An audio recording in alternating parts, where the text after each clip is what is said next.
You see the title, you see the thumbnail, your eyes do not deceive you. Is Viol2t the GOAT of professional Overwatch? Today's video could hopefully help you come to an answer. If not, maybe you can better understand the argument, cause Viol2t GOAT talks have picked up a lot of traction as of late, and you really could make a great case for him. It's time to dust off the long requested part 2 of my GOAT series. It's been a long time, and I mean like years, but we're back, and I apologize for the wait. Here in episode 2 of Making a Case for the GOAT, we'll be looking at the career of Viol2t so far, and discussing why he could potentially be the greatest player in the history of Overwatch esports. So the first thing we have to establish before diving into all of the detail is what exactly goes into being the greatest of all time. Well, for me, my definition of the GOAT is a well-established winner. Someone with lots of major accolades, good statistics, and supremacy over the competition, both in the Overwatch League and anywhere else that may be worth mentioning in their careers. Additionally, you have to be one of the most dominant and relevant individual players at your position, and someone who clearly made their team much better.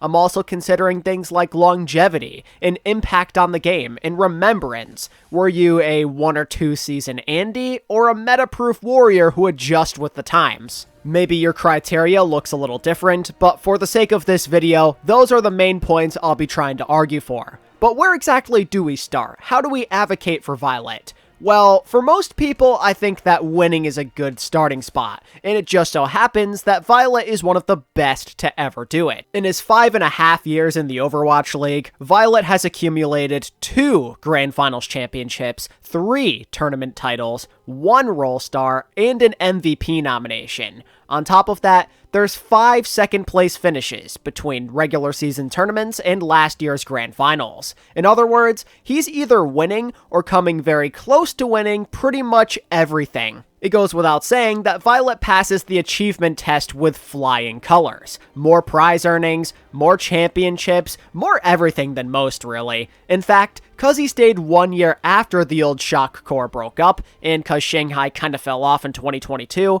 he's technically been a part of more finals than any other player in league history, both with regular season tournaments and grand finals. It's worth noting that other guys have won more regular season tournaments, so he's not the undisputed first place champion there, and technically speaking, Rascal has won 3 championships if you count him being a coach on Dallas Fuel last year, so if you want to credit him for those things, then sure, go right ahead, but at that point we're basically nitpicking. The disparity between the less meaningful tournaments, plus Rascal being a coach for one of them, makes this all pretty minimal. Viol2t simply gets to the big dance more than any other player ever has, which gets me to my next point. Relevance and longevity. Viol2t you can make a big argument for in both of these aspects, as one of the most noteworthy things about Viol2t's career is being a relevant member of all of those Shock teams. It's not like some of those guys who you know for a fact are just barely sticking around, they're just okay, they're mostly getting carried by other players. It's not like that with him, as he has consistently held his own with worthwhile contributions since the moment that he stepped foot in this league. Even as a rookie in 2019, he was already keeping pace with the best players at his position, and by the time 2019 was over, he may as well have been the best support in the world. And these intangibles have shined through ever since, cause when has he not been one of the best players in the league? Maybe 2021 if you're daring enough to argue it, and even then, I'd still argue he's like an A-tier player at worst, right? Viol2t's support play was and always has been very good, and I think in a lot of people's eyes, he is probably the best flex support ever. Through every era, and I mean he has literally survived every era, so a credit to him there, he has done things to make his teams better. In 2019, he was the missing piece that made the Shock contenders. He was their MVP in that Stage 2 championship game where they finally broke through Vancouver and GOATs, and the stable presence they needed in their backline when they eventually won it all. In 2020, he was the best support in the entire game for sure, and maybe even the best player. He was an MVP level guy taking over in finals matches with some of the most memorable support plays of the year, both on Baptiste and the Zen. In 2022, he changed to a brand new role for the sake of team success and took on a leadership role that helped a young, inexperienced team make an improbable finals run. 2021 is the only real blemish on his resume, and I use the word blemish loosely, as I'm acting like top 4 in the playoffs and a top 5 regular season record, still being one of the best flex supports in the game, is the end of the world, when in reality, that deserves praise. This is the absolute worst that this guy has ever done in his entire career. There's other legends in the GOAT convo who have done way worse. Think about that for a second. He's only not been a part of one Overwatch League season so far, and the absolute worst he has done is top 4 in the postseason. That is ridiculous. When everything is on the line, Viol2t is just a guy that you can count on to perform and elevate his team, and there's only room for him to potentially build up his legacy even more in 2023 if the Outlaws do put it all together. Viol2t has such insane leverage, and it may only grow with time as he continues his amazing career. OWL is where the competition is at the highest, and Viol2t has been doing it longer than most can dream of, while dominating in ways that other people can only dream of. There's no other guy out there with as long of a career that has consistently been this high of a placer. Like, even Profit and Carpe, they don't even compare. The fact that he has as many accolades with the longevity and relevance that he does is mighty impressive. It's very LeBron James-like from his Miami to late Cleveland days, where he was just winning or going to the finals every year. We're talking 3 finals appearances in 4 years while always being a top player in the game. And the fact that he has a chance to go to another one this year could just make his lead insurmountable given the uncertain lifespan of the Overwatch League. How many people can say the same thing? How many players can say that they had a 5+ year career and have gone to the most combined tournament and grand finals appearances in Overwatch League history? And it's not like he stuck around as some sort of journeyman, right? He's been recognized for his play year after year through his in-game performances,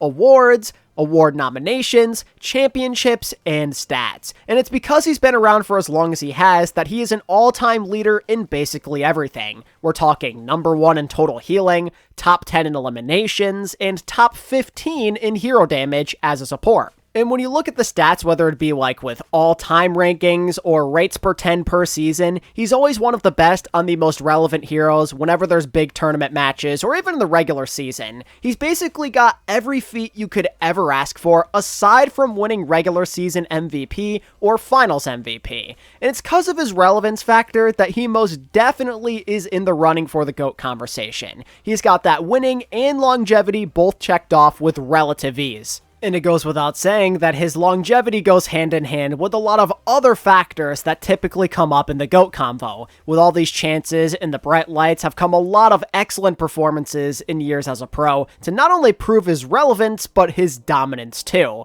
How many great moments has Viol2t been involved in throughout the years? Both individual plays and streaks of excellence can basically be found all over the place. In 2019, he had the clutch Zen in the Stage 2 finals that won them MVP of the match, and was their amazing Zen player throughout all of GOATs in general. In the playoffs, he was constantly outputting greater heals than all the other flex supports on Moira. In 2020, his god-tier Bap and Zen dominated the regular season, leading the way both with improbable frags and statistically. He stayed on top in both aspects to completely dominate the conversation as the best flex support in the game. And I mean, really, you could plug in the numbers for other seasons too, and you'll get the same exact results. This guy's just an absolute machine. But looking at 2020 in particular, later on he would cement this fact that he was the best with his Zen play in the grand finals.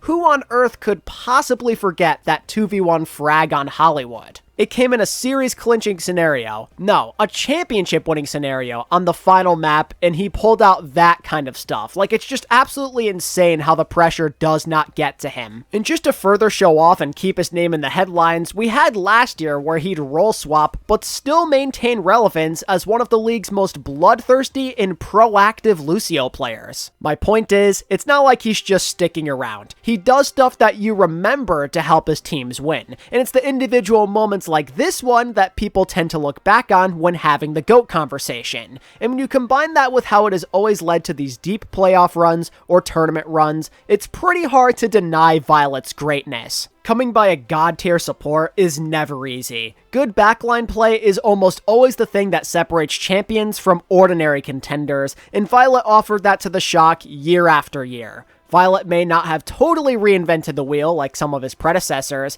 but he perfected what they paved the way for. He surpassed them, and that's part of where his impact on the game comes into play. He realized the true potential that Jonek, Jaehong, and others were trying to exhibit. Many others, both at his position and others, have faltered, but Viol2t pretty much never has in his career. We talk about what it means to keep up with the times in an ever-evolving game like this, and how it plays very differently compared to a couple of years ago, and how you just can't compare eras and how old guys could never beat the new guys. But then you have Viol2t, who shows that old guys definitely can keep up. He has done fine in every single era. He has remained unaffected by Father Time. If you want to talk about flexible, Viol2t does it in every way possible. In an ever-changing game like this, it can be tough to keep up, but he has adjusted to numerous metas and games at this point and has stayed at the top. His Zen in GOATs, his Moira in the playoffs, the BAP in 2020, surviving hero pools, and arguably, most impressive of all, switching to main support.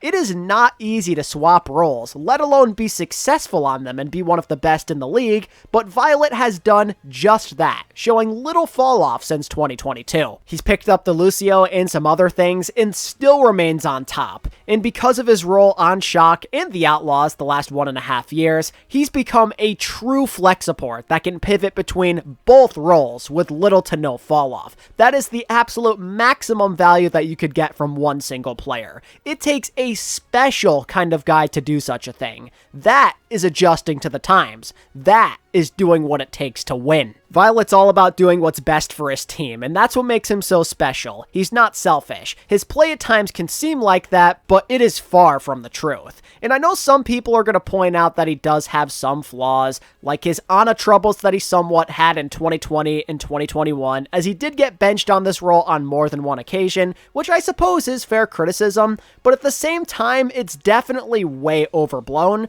because honestly, his Ana is overhated. It's not a strong suit, that much is obvious, but he's still decent when given the chance. And considering that Ana and maybe some Brig are like the only real blemishes on his hero pool, I'd say that he gets a pass. When you look at the big picture with Viol2t, it takes some big time nitpicking to undermine his abilities, and that firmly puts Viol2t in the conversation as one of the most valuable players in the history of Overwatch. As a winner, a champion, a superstar of 5.5 years, and one of the most recognizable faces ever, Viol2t is one of the best players of all time. It's not exactly easy to have a GOAT conversation considering this game isn't even 10 years old, but I think that Viol2t goes down as one of the clear favorites in this type of debate. And the more I think about it, the more I realize that he just might be running away with it. Viol2t's as good of a case as any other legend out there, if not better, and I think that if him and Houston do anything big this year, then it just might be a wrap.